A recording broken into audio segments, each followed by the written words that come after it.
সকল দর্শক বন্ধুকে আজকের নতুন ভিডিওতে স্বাগত।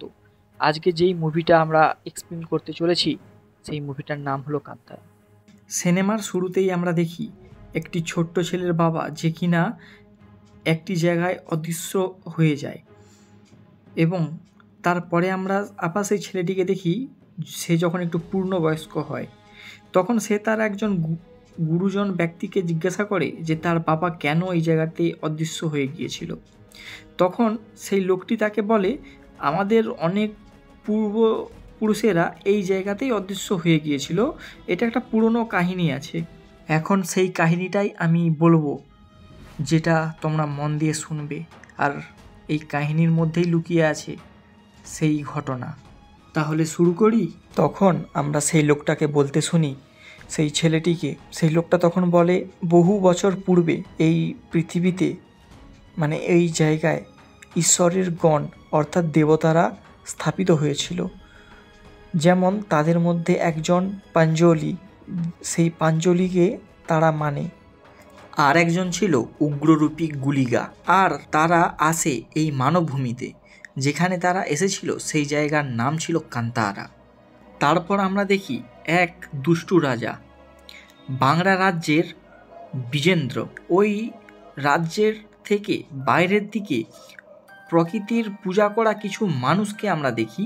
তাদের মধ্যে একটি বাচ্চা মেয়ে যার নাম বেদি, সে জলের মধ্যে একটা পাথর দেখতে পায়, যেটাকে দেখে মনে হচ্ছিল তার যেন স্বয়ং এটা ভগবানের রূপ। তারা ওই পাথরটিকে জল থেকে গুড়িয়ে এক জায়গায় রেখে সবাই তাকে প্রণাম করে। সেই জলেই দাঁড়িয়ে প্রণাম করছিল, সেই জলে তাদের রক্ত হয়ে গেল। আর সেই সব দেখছিল সেই দুষ্টু রাজা বিজেন্দ্র, আর এই কীর্তি তারই ছিল। নিরীহ মানুষদের সে মারল এইভাবে। আর একজন দূরে বসে বসে দেখছিল, তার নাম হলো বাঙ্কারা। প্রকৃতির পূজা করা সেই লোকগুলিকে ওই দুষ্টু রাজা দাস বানিয়ে রাখে, তাদেরকে কাজ করায়, তাদেরকে অত্যাচার করে তাদের উপর। তারপর আমরা দেখি একদিন রাজা সমুদ্রে স্নান করার সময় সে দেখে ওই বাঙ্কারা মাছ ধরছে। তখন তার সিপাহীদেরকে সে আদেশ করে ওকে ধরে নিয়ে আনো, আর তারা সেই মতো তাকে ধরে আনে। তাকে যখন মারতে যায় তখন সে রাজা বলে মেরে কি হবে, ওর রক্ত জলে মিশে যাবে। তখন ওকে সিপাহীরা টানতে টানতে নিয়ে যায়। তখন বাঙ্কারার থলি থেকে কিছু মশলা ছড়িয়ে পড়ে ওই বালিতে। তখন রাজা লোভে চোখ ঝলমল করে উঠল, কারণ সে আগে কখনো দেখেনি এই জিনিস।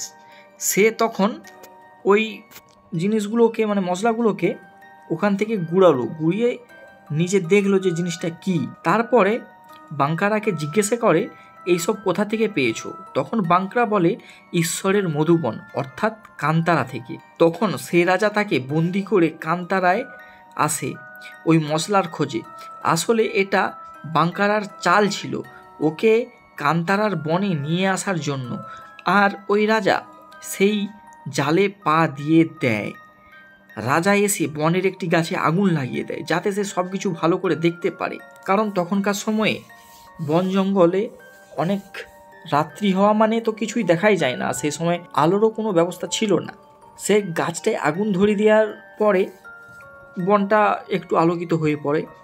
তারপর আমরা দেখি সেই ঈশ্বরের বনে ক্ষতি করার জন্য ঈশ্বর তাকে শাস্তি দেয়।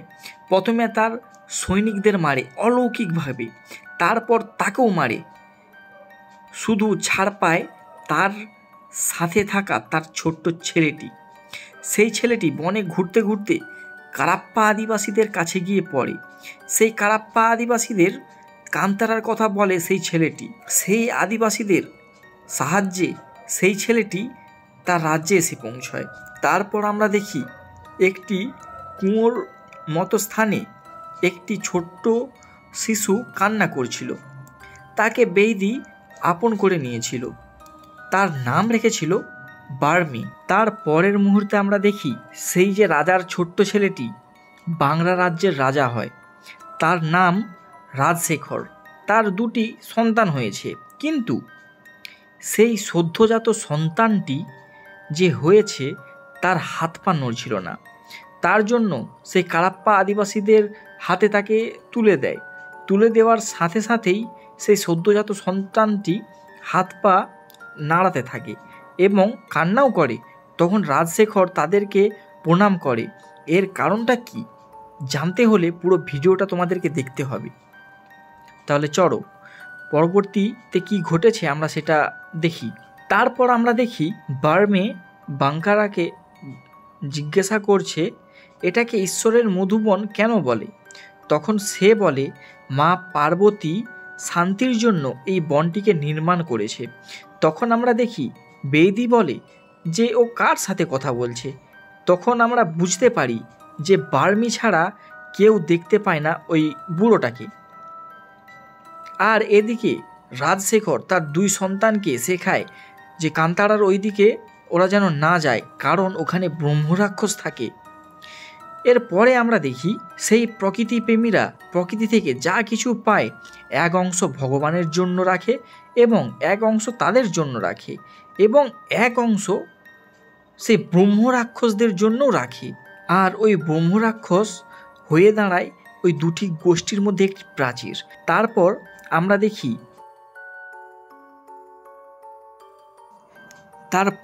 দেখি রাজশেখর বুড়ো হয়ে গেছে এবং তার ছেলে ফুলশেখরকে সে রাজা বানায়। কিন্তু ফুলশেখর ছিল পাক্কা মাতাল, সে নেশাখোর। সেই মাতাল রাজা একদিন মাল খেতে খেতে বলে যুদ্ধ তো আর হচ্ছে না, এখন আমরা কি করব। তখন তাদের মাথায় একটা বুদ্ধি আসে যে তারা কান্তারার বনে ঘুরতে যাবে। আর সেই মতো তারা বেরিয়েও পড়ে আর গিয়ে সেখানে একটি হনুমানকে তীরবিদ্ধ করে। যখন সেই হনুমানটাকে রাজা বলে নিয়ে এসো, সৈন্যরা যখন তাকে আনতে যায় তখন দেখে সেই হনুমানটি আর ওই জায়গায় নেই। তখন তারা ভয় পেয়ে যায়। কিছু দূর এগিয়ে আর একটি হরিণ দেখতে পায়। সেই হরিণটিকে তীরবিদ্ধ করে মেরে ফেলে। সৈনিকদের বলে যে ওটাকে নিয়ে যাও। তারা ভয় ভয় করে হরিণটাকে আনতে যায়, কিন্তু যাওয়ার সময় তাকেও কেউ টেনে নেয় ঝোপের মধ্যে। তখন সৈনিকরা বলে এবার মনে হয় পালাতে হবে। তারা পেছন ফিরে তাকিয়ে দেখে ভয় পেয়ে আগে রাজাই পালিয়ে গেছে। তারপর একের পর এক সৈনিকরা মরতে থাকে, তাদের মারতে থাকে ওই জঙ্গলেরই মানুষ, কারণ তারা তাদের জঙ্গলকে ক্ষতি করছে, জঙ্গলের পশু পাখিদের তারা হত্যা করছে বিনা কারণে। তারপর আমরা দেখি তাদের মধ্যে একজন সৈনিক বেঁচে ছিল, কিন্তু সে জ্ঞান হারিয়ে ফেলেছিল। সে আবার জ্ঞান ফিরে পায়, কিন্তু আবার জ্ঞান হারিয়ে ফেলে ওই জঙ্গলের মানুষগুলোকে দেখে।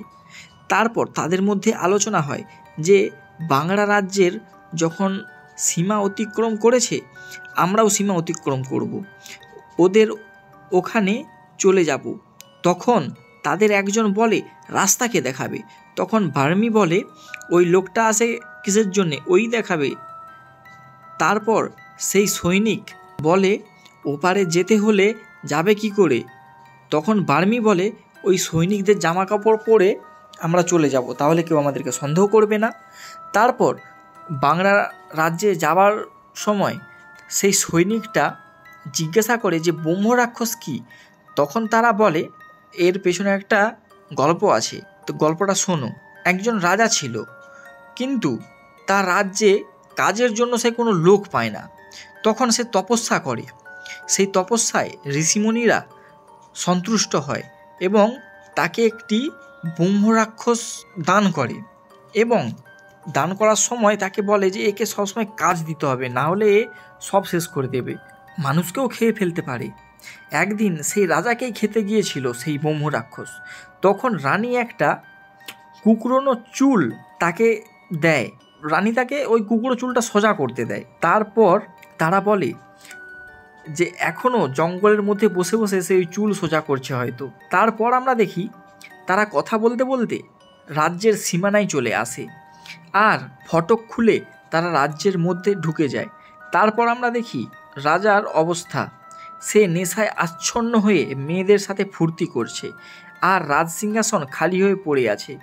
তারপর আমরা দেখি ফুলশেখর রাজা হওয়ার পর প্রথম দিন সে রাজসভায় যাবে, কিন্তু সেই দিন সে মাতাল হয়ে এমন নেশায় আচ্ছন্ন যে তার মাথার মুকুট মাটিতে গড়াগড়ি খাচ্ছে, মাথা থেকে খুলে।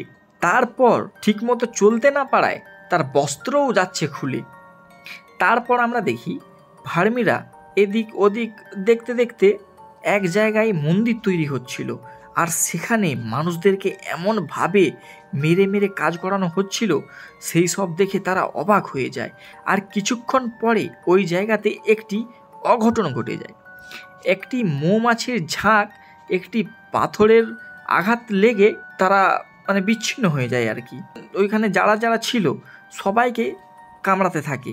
আর সেখানে আমরা দেখি রাজকুমারী ছুটতে ছুটতে পড়ে যায়, আর একটি মৌমাছি তার দিকে ছুটে আসছিল কামড়ানোর জন্য।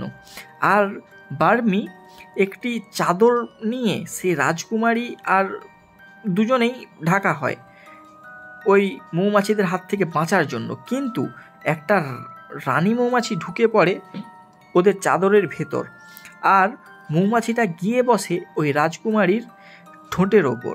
তখন ভার্মি ওই মৌমাছিটাকে নিজের আঙুলের মধ্যে নেয় আর ওকে ছেড়ে দেয়। তখন আমরা দেখি মৌমাছিটা ছিল রানী মৌমাছি। সে যখন চলে যেতে থাকে তার পেছনে পেছনে শ্রমিক মৌমাছিরা উড়ে যায়। তারপর তারা রাজ্যে ঘুরতে ঘুরতে দেখে সেখানে কেনা বেচা হচ্ছে। তখন তারা দেখতে পায় একটি আশ্চর্য জিনিস। তাদের দেওয়া যেই একটি অংশ ব্রহ্মরাক্ষসকে দেয়, সেই জিনিসটা এরা এখানে নিয়ে এসে ব্যবসা করছে, আর ওরা ওখানে একটি ঝামেলা করে ফেলে। সেই জন্য ওদেরকে রাজার দরবারে নিয়ে যাওয়া হয়। আর রাজা জিজ্ঞাসা করে নাম আর কোথায় থাকে। যখন তারা বলে যে কান্তারা, তখন সবাই অবাক হয়ে যায়। তখন ওদেরকে ধরে নিয়ে খুব মারধর করে। তখন ফুলশেখরের বাবা জিজ্ঞাসা করে যে এখানে কি করে পৌঁছলে। তখন বার্মি বলে যে চার পা ফেলেছি আর চলে এসেছি এখানে। তখন রাজশেখর বলে এখানে এসেছো কিন্তু যেতে পারবে না, এটা কি জানো?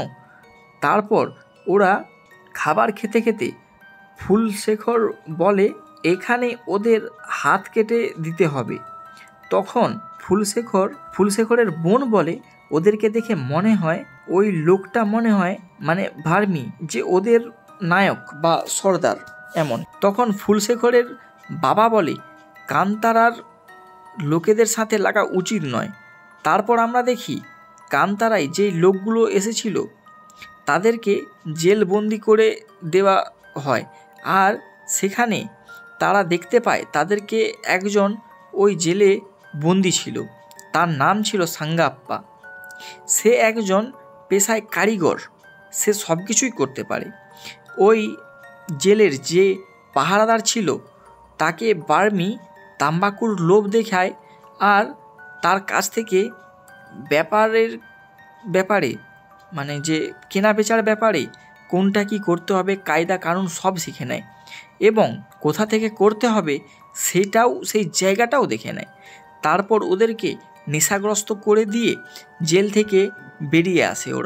ওরা জেল থেকে বেরিয়ে এসে ওদের গ্রামের সমস্ত লোকজনদের ওরা বলে যে আমরা এবার থেকে খেতিবাড়ি করব, চাষবাস করব, আমাদের যেটা লাগবে সেটা আমরা তৈরি করে নেব, আর আমরা খাবো, আর যেটা বেঁচে যাবে সেটা নিয়ে আমরা ব্যাপার করব, তখন বিক্রি করে দেবে, তাতে আমাদের যেটা যেটা লাগবে সেটা থেকে আমরা উপার্জন করতে পারবো। তারপর সাঙ্গাপ্পার সাথে ওরা মিলে নাঙ্গল বানায়, কোদাল বানায়, কাস্তে বানায়, চাষাবাদের জন্য যা যা লাগবে প্রয়োজনীয় জিনিস তারা সব বানায়।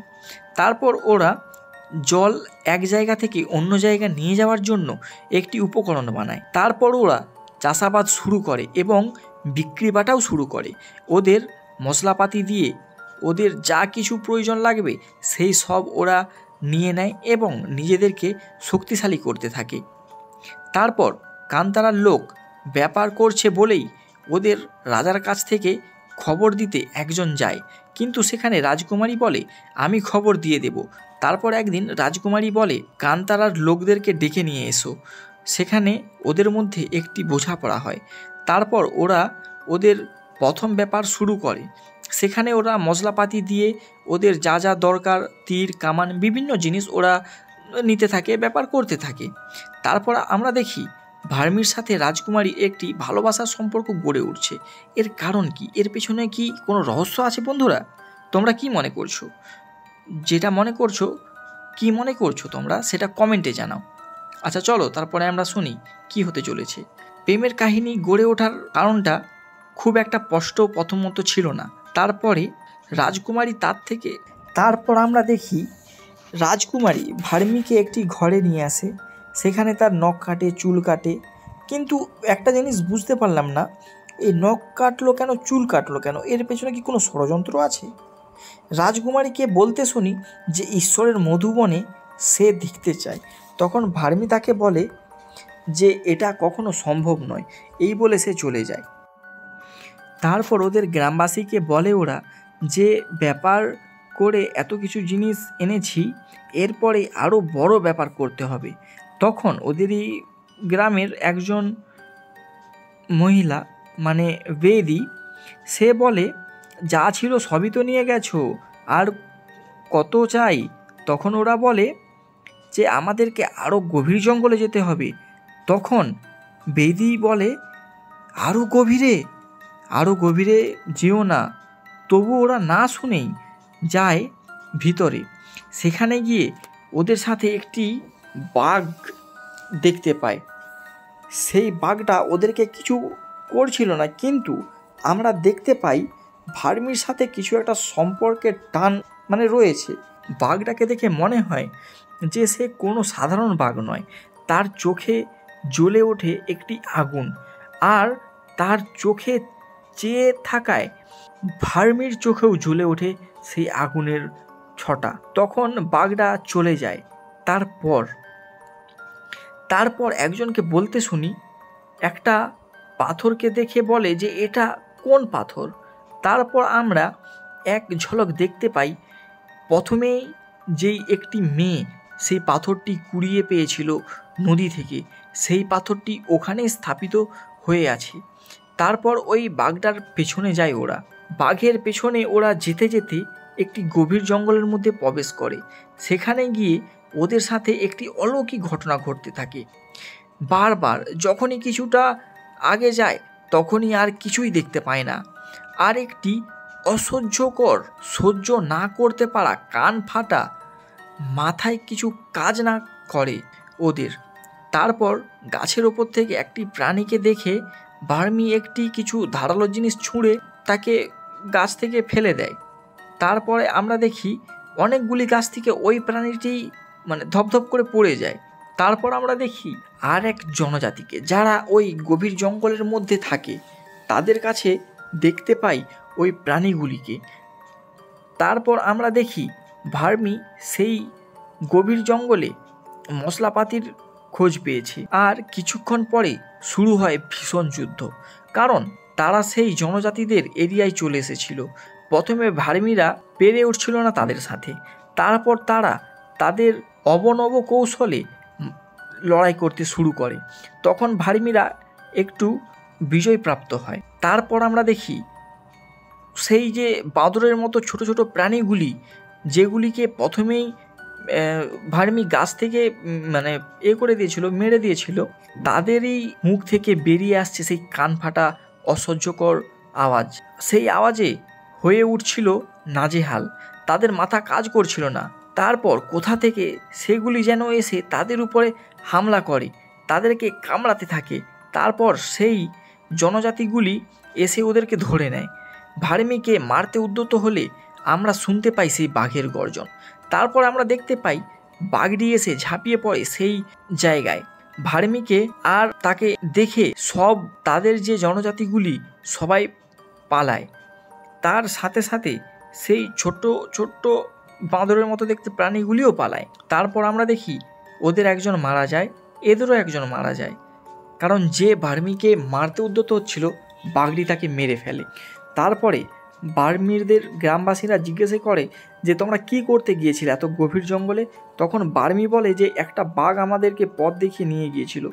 তখনই আমরা দেখতে পাই সেই আগের মুহূর্তে ঘটে যাওয়া কাহিনীটি। যখন নদী থেকে কুড়িয়ে পেয়েছিল সেই পাথরটি, যেই পাথরটি তারা এমনি রেখে দেয় নদীর পাশে, তারপরে সেখান থেকে সেই পবিত্র পাথরটিকে নিয়ে এসে তাদের দেবতাদের সাথে রাখে সে পাথরটিকেও। তারপর ওদের মধ্যে একজন বলে, ওই যে জনজাতিটি এসেছিল অনেক বছর আগে, আমাদের কাছে আশ্রয় চেয়েছিল ঈশ্বরের মধুবনে থাকার জন্য, সেই লোকটি আরও বলে যে তখনই আমাদের বুঝে যাওয়া উচিত ছিল যে ওদের উদ্দেশ্যটা ঠিক নয়। ওরা চাচ্ছিল অশুভ শক্তিতে নিজেদেরকে সিদ্ধ করতে, সেই জন্য ওরা ঈশ্বরের মধুবনে এসেছিল, আর সেটা ওরা করতে সক্ষমও হয়েছিল। কিন্তু তারপরেই পার্বতী মাতা তার একজন বাহনকে পাঠায়। সে বাহনটি এসে ওদের সর্দারকে মেরে ফেলে। তখন ওরা ভেবেছিল যে ওরা হয়তো চলে গেছে, কিন্তু ওরা যায়নি। ওরা আরও অসীম শক্তি পাওয়ার জন্য ওই জঙ্গলের মধ্যেই রয়ে গিয়েছিল। ওরা ছিল সেই আদিবাসী কারাপ্পা। তারপর আমরা দেখি ভার্মি ব্যাপার করতে যায়, কিন্তু সেখানে গিয়ে একটি ঝামেলা হয়ে যায়। সেখানে ওরা বলে যে এরপর থেকে আমরা কোনো কর দেব না, আর কোনো অংশও দেব না, আমরা এবার স্বতন্ত্রভাবে ব্যবসা করব। এদিকে রাজপ্রাসাদে রাজা কুলশেখর সমস্ত ভার নিজের কাঁধে নিতে চায়, কিন্তু তার বাবা তাকে দিতে চায় না, কারণ সে ছিল একটি মাতাল, জুয়াবাজ, মেয়েবাজ, মানে সে সব কিছুই, সব রকম খারাপ গুণ তার মধ্যে আছে। তখন তার বাবা বলে যে তোমাকে সব ভার দিয়ে আমি কি রাস্তায় বসবো? এটা আমি কখনোই করতে পারবো না।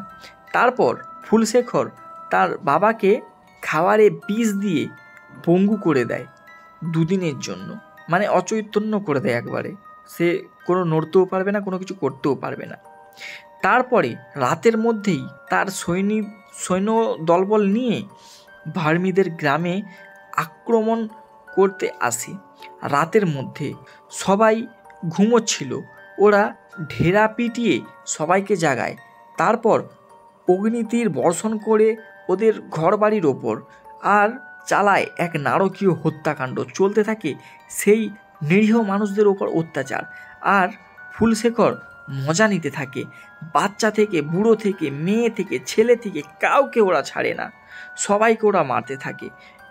ওদের সাথে না পেরে ওঠায়, কোনো উপায় দেখতে না পাওয়ায় ওরা দেবতাদের স্মরণ হয়, তাদের ডাকতে থাকে ওদের মন্ত্রের আচারের সাহায্যে। তারপর আমরা দেখতে পাই ভার্মি আর ওদের দলবলরা মিলে ব্যবসার জন্য মশলাপাতি আনতে গিয়েছিল রাতে। তারপর ওরা শুনতে পায় দেবতাদের আহ্বান করার মন্ত্র। তখন ওরা বলতে থাকে যে আমাদেরকে ছাড়াই কি ওরা এসব করছে। তারপরেই ওরা বুঝতে পারে যে কিছু একটা দুর্ঘটনা ঘটেছে। তারপরে ওরা ছুটে যায় সেখানে। তারপরে ওরা এসে যায় সেইখানে।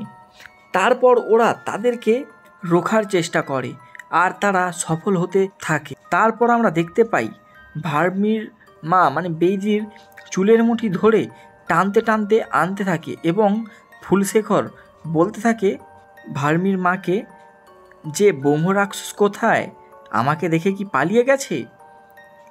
তার উদ্দেশ্য ছিল ভার্মির মায়ের গলাটা কেটে দেওয়া। আর সেই কাজটা করার সময় ভার্মি দেখে ছুটে যায় ওকে রুখার জন্য। দেবতাদের সামনে রাখায় একটি কুঁয়ো, যেই কুঁয়ো থেকে ভার্মিকে কুড়িয়ে পেয়েছিল বেইদি, সেই কুঁয়োটার উপর দিয়ে লাফ দেয়। আর তারপরেই তাদের দেবতা গুলিকা ভার্মির মধ্যে আসে। তারপর শুরু হয় গুলিকার তাণ্ডব। যতজন তাদেরকে আক্রমণ করেছিল, সে কাউকে আর বাঁচিয়ে রাখে না, সবাইকে একের পর এক মারতে থাকে, অধর্মের বিনাশ করে, এবং রাজাকে হুমকি দেয় যে তুইও বাঁচবি না। সে আরও বলে, তোকে কে বলেছে ঈশ্বরের মধুবনে আসার জন্য? কেন তুই এখানে এসেছিস? এসে তুই সবাইকে মারছিস, নিরীহ মানুষদেরকে। তাকে শান্ত করার জন্য ওইখানকার ওইখানকার মানুষরা কিছু খাবার দাবার, কিছু ফলমূল নিয়ে আসে।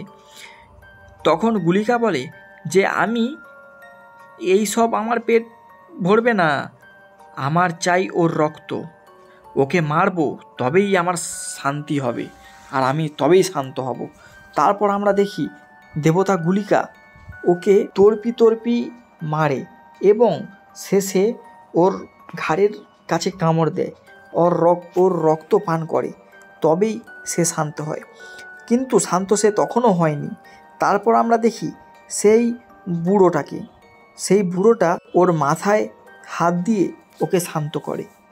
তারপর আমরা দেখতে পাই ফুলশেখর যে নারকীয় হত্যাকাণ্ড চালিয়েছে তার শেষ অবস্থা দেখার মতো নয় সেই জিনিস। তারপর আমরা দেখি যত মানুষ মারা গেছে ভার্মিদের, ওরা ওদের শেষ কাজের জন্য সব তৈরি হচ্ছিল এবং রাজার ওখানেও ফুলশেখরের চিতা তৈরি হচ্ছিল। তারপর আমরা দেখি রাজশেখরকে বিষ খাবি অচৈতন্য করে দেওয়া হয়েছিল। সে যখন চৈতন্য ফিরে পায়, মানে যখন ঘুম থেকে ওঠে, তখন দেখতে পায় যে তার ছেলের মুকুট সাজানো রয়েছে তার সামনে। তারপরে বুঝতে পারে যে তার ছেলে আর নেই। সে গিয়ে তার ছেলের মুখাগ্নি করে। কিছু সময় পর রাজকুমারী কিছু সৈনিকদেরকে নিয়ে ভার্মির কাছে আসে। তখন রাজকুমারী বলে যে পাপের প্রায়শ্চিত্ত করার জন্য তোমাদের দেবতাকে আমরা মন্দিরে স্থাপন করার জন্য এসেছি। তখন ভার্মি বলে আমাদের দেবতা কখনোই চাইবে না তোমাদের ওখানে গিয়ে স্থাপন হতে। তখন রাজকুমারী বলে এটা তোমাদের দেবতা বলছে না তুমি বলছো? তখন ভার্মি না কিছু বলতে পারে না। তখন তারা রাজি হয় মন্দিরে স্থাপন করার জন্য ওদের দেবতাকে। এর পেছনে যে কী লুকিয়ে আছে সেটা আমরা আগে গিয়েই জানতে পারবো। তাহলে চলো দেখে নিই কী হতে চলেছে। তারপর আমরা দেখি দেবতাকে স্থাপন করার জন্য দেবতাকে নিয়ে আসে ভার্মি মাথায় করে মন্দিরে স্থাপন করার জন্য। তারপর বিভিন্ন আচার অনুষ্ঠান, নাচ, গান ইত্যাদির মধ্যে দিয়ে ওদের কাজকর্ম চলতে থাকে। তারপর দেবতাদেরকে স্থাপিত করা হয় মন্দিরে। সব কিছু কাজ সম্পন্ন হওয়ার পর ওদের মধ্যে বোঝাপড়া হয়। রাজা বলে ওই যে বন্দরগাঁটি তোমাদেরকে ছাড়তে হবে। তখন ভার্মি বলে যে আমরা শুধু ব্যাপার করতে চাই, দখল করতে নয়। তারপর ভার্মি একটি প্রস্তাব রাখে যে ওদের যাদেরকে বন্দি বানিয়ে রেখেছে তাদেরকে ছাড়তে হবে, মানে ওদের লোকজন যাদেরকে বন্দি বানিয়ে আগে রেখেছে ওদেরকে ছাড়তে হবে। রাজা ওই কাজটিও মানে এ একটা শর্ত মানে আর রাজা একটা শর্ত মানে। তারপর আমরা দেখি রাজা এখনও দেখে সেখানে সেই বুড়োটা বলছে। তারপর আমরা দেখি রাজা স্বপ্ন দেখছে। সেই স্বপ্নয় বুড়োটা বলছে যে দেবতাদেরকে নিয়ে এবার তুই কি খারাপ কাজ করবি, এখন থেকে শুধরে যা, না হলে এর পরিণতি কিন্তু খুব খারাপ হবে। তারপর ভার্মি ওদের গোষ্ঠীর সবাইকে খুব আনন্দ করছিল। তখন ভার্মির মা ওকে নিয়ে যায় আর নিয়ে যেতে বলে যারা ঈশ্বরের মধুবন দেখার জন্য বা থাকার জন্য আগ্রহ করে তাদেরকে কখনো বিশ্বাস করতে নেই। সে যখন যায় তার মায়ের হাত ধরে, কিন্তু কেউ দেখতে পাচ্ছিল না, শুধু ভার্মি দেখতেই পাচ্ছিল তার মাকে। আর সবাই দেখছিল যেন কারো হাত ধরে সে চলে যাচ্ছে। এখানে আমরা বুঝতে পারি রাজার মেয়েটিও ঈশ্বরের মধুবন আসার জন্য ভার্মিকে বলছিল। এর পিছনে একটা গুরুতর রহস্য লুকিয়ে রয়েছে। দর্শক বন্ধু, তোমাদের কি মনে হয় রহস্যটা কি? সেটা আমরা জানতে পারবো। তাহলে দেখতে থাকো লাস্ট পর্যন্ত। তারপর ভার্মি একটা স্বপ্ন দেখে, সেই বুড়োটাকে কেউ গাছে বেঁধে রেখেছে। লোকটা হলো সেই গভীর জঙ্গলে থাকা কারাপ্পা আদিবাসী। তারা কিছু জাদু টোটকা করছে। তারপরে ভার্মি একটা চিৎকার শুনে ঘুম ভেঙে যায়। সে বাইরে বেরিয়ে এসে দেখে ওখানকার প্রায় ছোট ছোট ছেলেমেয়েরা তখন মারা গেছে। তখন ঈশ্বরের কাছে ওরা প্রার্থনা করে। সেখানে ওরা বুঝতে পারে যে ওদের যে দেবতা তাদেরকে কেউ বন্দি বানিয়েছে। তারপরে আমরা দেখতে পাই সেই কারাপ্পা আদিবাসী যারা কিনা ঈশ্বরকে বন্দি বানিয়ে নিয়েছে। এরপর আসল উদ্দেশ্য কি সেটা আমরা জানতে পারবো কিছুক্ষণের মধ্যেই। বন্ধুরা, কি হতে চলেছে কমেন্টে তোমরা জানাতে পারো। তাহলে শুরু করি পরবর্তীতে কি হতে চলেছে। তারপরেই ভার্মি সমস্ত কথা মনে পড়তে থাকে একের পর এক। যারা যারা ঈশ্বরের মধুবনের লোভ করছে তারাই মরেছে। তারপর তার মনে হয় যে রাজকুমারীও একবার তাকে বলেছিল যে ঈশ্বরের মধুবন। তখন তার মনে পড়ে যে এরা কিছু একটা ছল করছে। তখন আমরা একজনকে বলতে শুনি, সেই সৈন্যটা সে বলছে বাংলা রাজ্যের রক্তের দোষ আছে আর কারাপ্পা আদিবাসীদের দুধে বিষ আছে। কারণ আমরা দেখেছিলাম রাজকুমারী জন্ম হওয়ার পর হাত পা নড়াতে পারছিল না। তখন ওই কারাপ্পা আদিবাসীদের একজন বলে ওই মেয়েটিকে আমাদেরকে দাও কিছুদিনের জন্য। তখন ওই রাজকুমারীকে কারাপ্পা আদিবাসীর একটি মেয়ে নিজের দুধ খাওয়ায়। তখন সে হাত পা নড়াতে পেরেছিল আর তার মধ্যে বীজ ঢুকে গিয়েছিল। কান্তারার জনজাতিরা ধর্মের সাথে থাকতে চায় আর বাংলা রাজ্যের রাজা অধর্মের সাথে থাকতে চায়। তারপর আমরা দেখি সবাই যুদ্ধের জন্য তৈরি হয়, একজন ধর্ম স্থাপনের জন্য আর একজন অধর্মের জন্য। তারপরেই যুদ্ধ শুরু হয় ধর্মের রক্ষার জন্য আর একদল ধর্মের বিনাশের জন্য। ধর্মের বিনাশের জন্য যারা ছিল রাজার সৈনিকরা, তারা প্রথমে হামলা করে। তারপর ধর্ম স্থাপনার জন্য হামলা শুরু হয়। এদিকে সাঙ্গাপ্পা সে তার অবনব কৌশলে একের পর এক হামলা করতে থাকে। সে তখন বলে যে তৈরি করতে জানে সে নষ্টও করতে জানে, কি করে ধ্বংস করতে হয় তার জানা আছে। চলতে থাকে একের পর এক ভয়ানক যুদ্ধের কৌশল। একবার তারা হামলা করে, একবার এরা প্রতিরোধ করে, একবার এরা প্রতিরোধ করে, তো একবার তারা হামলা করে।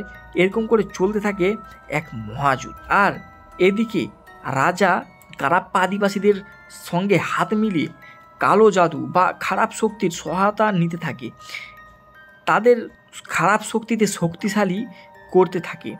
তারা যখন দেখতে পায় তাদের সেনারা সব মরছে, তারা হারছে, আর এদিকে রাজার মেয়ে দুজনে প্রস্তুত হচ্ছে খারাপ শক্তির সাথে নিজেদের শক্তিশালী করার জন্য। তারা তাদের এক সৈন্যকে সূর্য যতক্ষণ না ডুবে ততক্ষণ ওদেরকে আটকে রাখার জন্য বলে। এর কারণ খারাপ শক্তি রাতেই কাজ করতে পারে, তারা দিনের আলোকে ভয় পায়। সূর্য ডুবে যাওয়ার পর ওরা আসে যুদ্ধ করতে। ওরা অসীম শক্তির অধিকারী হয়ে যায়। ভার্মি ওদের সাথে পেরে উঠছিল না। ওরা যেন অপরূপ কায়দায় অসীম শক্তির অধিকারী হয়েছে। যতবার আক্রমণ করছে ততবারই সবাই অসফল হয়ে পড়ছে। তারপর আমরা দেখতে পাই সেই বুড়োটাকে। সে ভার্মির হাত ধরে বলে, যখন তুমি কুয়োয় এসেছিলে কেউ জানেনি তোমাকে কে রেখে গিয়েছিল। তখন সেই বুড়োটা তাকে বলে, আমি একে বাধা দিচ্ছি, তুমি যাও সেই কুয়োর মধ্যে, সেখানে গেলেই বুঝতে পারবে। তারপরে ভার্মি যায় সেই কুয়োর মধ্যে। সে সেখানে একটা শিবলিঙ্গ দেখতে পায়। তার সাথে সাথে শুনতে পায় কেউ যেন আওয়াজ। সে আওয়াজটার পেছনে গিয়ে সে দেখতে পায় এক ব্রহ্ম রাক্ষস, যেটা কিনা লোকে গল্প আসলেই গল্প নয়, আসলেই আছে সেই ব্রহ্ম রাক্ষস। আর সে বসে বসে সেই চুলটা সোজা করছে, যেটা ওই রানী দিয়েছিল তাকে। ব্রহ্ম রাক্ষস ভার্মিকে দেখেই রেগে যায় এবং তার সাথে লড়াইয়ে বেঁধে যায়। ব্রহ্ম রাক্ষসটা ভার্মিকে এমন ধাক্কা মারে এবং তার সাথে লড়াই বেঁধে যায়। তাদের দুজনের মধ্যে লড়াই হচ্ছিল, কিন্তু ভার্মি সেই ব্রহ্ম রাক্ষসের সঙ্গে পেরে উঠছিল না। তখন সেই ব্রহ্ম রাক্ষস তাকে এক ধাক্কায় ছুঁড়ে দেয় সেই শিবলিঙ্গের দিকে। আর একটু হলেই ভার্মি পড়ে যেত, কিন্তু শিবলিঙ্গের কাছে থাকা সেই ত্রিশূলটিকে তার হাতে এসে যায়। সে ওই যাত্রায় তো বেঁচে যায়। তখন ব্রহ্মরাক্ষস তার স্বরূপ দেখতে পায় এবং ভার্মি আসলেই কোনো সাধারণ মানুষ নয়, সে যে অসাধারণ কেউ সেটা সে ব্রহ্মরাক্ষস দেখতে পায়। তারপর সেই ব্রহ্মরাক্ষস প্রণাম করে। তারপর আমরা দেখতে পাই আগুনের ফুলকির মতো কি যেন একটা আসছে। আগুনের ফুলকি আমরা দেখতে পাই সেই দেবতাদের গণের একজনকে। সেই আগুনের শিখার মধ্যে দিয়ে বেরিয়ে আসতে দেখি আমরা দেবীর বাহন বাঘকে। তখন কারাপ্পা আদিবাসীদের সেই লোকটি বলে যে এটি আমার শিখার, আর তাকে সে মারার জন্য যায়। আর তখনই সেই বাঘটা এক কামড়ে তার ঘাড় মটকে দেয় এবং সেখানেই সে কারাপ্পা আদিবাসীদের লিডার মরে যায়। তারপর ভার্মি সেই বাঘটিকে উদ্দেশ্য করে বলে এবার তুমি চলে যাও।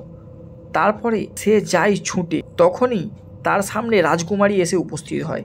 সে তাকে কটাক্ষ করে বলে এই শক্তির মূল হচ্ছে স্ত্রী, সে দাঁড়িয়ে আছে এবার তোর সামনে, এবার তুই কি করবি। তারপর আমরা দেখতে পাই যে সে যেন কিছু একটা আওয়াজ শুনতে পেল, একটি নুপুরের আওয়াজ। কেউ যেন আসছে তার দিকে এগিয়ে, ধীরে ধীরে আস্তে আস্তে খুব জোরে, তারপরে কাছে আওয়াজটা ভেসে আসে। কেউ যেন এসে তার শরীরের মধ্যে প্রবেশ করে। আমরা জানি শিব আর শক্তি দুজনে এক, যেই শিব সেই শক্তি। তারপর আমরা দেখি ভার্মি এখন শক্তি রূপে এসেছে, তার শরীরে শক্তির প্রভাব। আমরা দেখতে পাই একজন শক্তিকে মারতে গেলে আর একজন শক্তিকেই দরকার।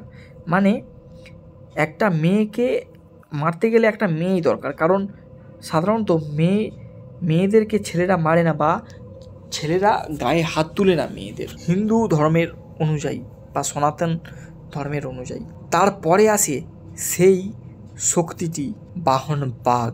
আর বাঘ কার বাহন সেটা তোমাদেরকে বলে বোঝানোর দরকার নেই আশা করি। তারপর আমরা দেখতে পাই রাজকুমারী ছুটে আসছিল ভার্মির দিকে তাকে মারার জন্য, কিন্তু ভার্মি এক ঝটকায় তাকে শূন্যে তুলে নেয়, নরসিংহদেবের মতো তার ঘাড় মোটকে দেয়, আর সেখানেই সে মরে। তারপর তার বাপ ছুটে আসছিল তাকে মারার জন্য, তার বাপকেও ঘাড় ধরে ফিকে দেয় তারই মেয়ের শরীরের উপর। তারপরে যেরকম মা দুর্গা মহিষাসুরের বধ করেছিল সেই রকমই বধ করে অধর্মের বিনাশ ঘটায়। তারপরে যা ঘটে সেটা হলো এই রকম, তাদের রীতি মেনে পূজা করা হচ্ছিল এবং দেবতাদের স্থাপন করা হচ্ছিল তারা নিজের জায়গায়। আমরা দেখি ভার্মি ছুটে গিয়ে সেই কুয়োর মধ্যে পড়ে যায়, আর সেখানে সে অদৃশ্য হয়ে যায়। তাকে আর দেখতে পাওয়া যায় না, বা খুঁজে পাওয়া যায় না, বা সে বেরিয়েও আর আসেনি। তারপর প্রথমে যেই ছেলেটি জিজ্ঞাসা করছিল, যার বাবা অদৃশ্য হয়ে গিয়েছিল, তখন সে জিজ্ঞাসা করে যে তাহলে কুয়োটা কোথায় গেল। তখন সে বলে যে এটার আরেকটি কাহিনী আছে, সেটা অন্য কখনো বলবো তোমায়। আমরা জানতে পারি যে এর পেছনেও একটা কিছু রহস্য রয়েছে, সেই রহস্যটা আমরা ঠিক বুঝতে পারবো। তাহলে বন্ধুরা, দেখলে তোমরা আজকের এক্সপ্লেনটা কেমন লাগলো তোমাদের জানাতে ভুলো না। কমেন্ট করো, লাইক করো, শেয়ার করো, আর যারা যারা আমার চ্যানেলে নতুন, চ্যানেলটিকে সবাই সাবস্ক্রাইব করো। আরও নতুন ভিডিও দেখার জন্য তোমরা সাজেস্ট করতে পারো কোন বিষয় নিয়ে আমি ভিডিও বানাই। তাহলে আজকের মতো বিদায়, আবার দেখা হবে নতুন কোনো ভিডিওতে।